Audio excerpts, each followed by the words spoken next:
Beneath the surging river, a stone bridge forged from holy swords lay across in front of me. It carried light and hope. It was the only path for us mortals to reach the divine realm. Even if we exhausted all our strength to escape to the divine realm, those evil dragon worship cultists were still chasing relentlessly behind us. After the paladin saw it, he immediately raised his shield, buying me precious time to escape. We quickly crossed the Mother River and finally arrived at the Golden Palace. The sorceress Granny swiftly took out a magic book and activated the ancient runes inside it. As her chanting voice sounded, that underground city gate that had been sealed for a long time slowly opened. But the city gate still needed a bit of time to fully open. In order not to let anyone interrupt the Granny's casting, the druid immediately waved his wand, raising a howling hurricane, firmly blocking the pursuing enemies on the other side of the bridge. However, the cult's archmage rode a vampire bat and soared into the sky, leaped over the wind wall in one jump, then waved his hand to summon a storm of ice spikes, shooting directly toward below us. I saw the Granny was about to be hit. In an instant, I threw myself in front of her, blocking the attack for her while she continued chanting.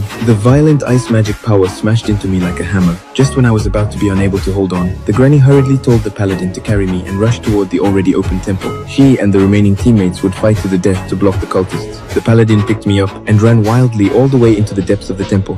There, the enormous figure of the Golden Dragon King finally emerged from the shadows. The paladin devoutly bowed to this ancient god and explained our purpose. It turned out that inside my body a demon was sealed, and every day it was fighting for control of my body, trying to completely occupy me. We pleaded with the Golden Dragon King to save my life. The Dragon King immediately sensed that evil essence. Kind-hearted him immediately took action, establishing a mental link with me, pulling the demon into his own body, and using the body of a golden dragon to forcibly suppress it. At the same time, outside the palace, the battle had already entered a white-hot stage. Both sides were evenly matched, and fell into a brutal stalemate. The cultist archers kept shooting arrows, trying to knock down the druid who was maintaining the wind wall. Fortunately, the dwarf warrior intervened in time. His iron-hard body pushed the cultists away and stabilized the battle line. But the archmage once again rode the vampire bat and dived down, cutting in from the rear, breaking the Granny's spell. The others were restrained by the enemies and were unable to provide support. At the critical moment, the dwarf activated his innate divine ability, broke through the blockade, and rushed to save the Granny. The archmage's bat suddenly blocked him. The dwarf was not someone easy to mess with. Within a few seconds, he smashed the bat flat,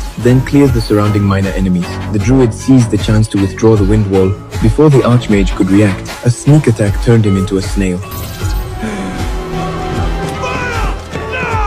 The Granny's fire-controlling spell that had been charging for a long time was finally released. A mass of raging fire burned the remaining cultists completely clean.